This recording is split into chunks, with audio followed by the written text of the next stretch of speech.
When, one of the things that's come up in a few conversations I've had is around kind of the collective apathy, perhaps, that's developed in terms of the way that some of these, and I'm going to use broad generalizations myself just to keep things easy, but the way that the ESG comms space kind of works. And obviously we've gone through this period of, brands virtue signaling and purpose washing in various different forms and aligning themselves with everything.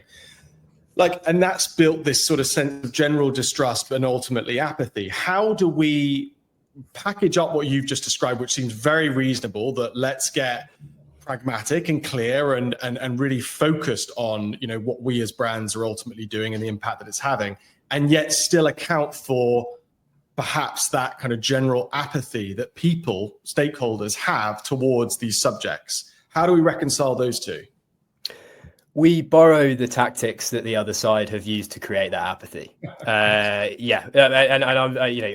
Fight fire with fire on this. Attack is very much the best form of defense on this. The problem with language and the way that humans operate is that we're very good at delivering very, very emotive, pithy communications when we're up on the rise and we're attacking.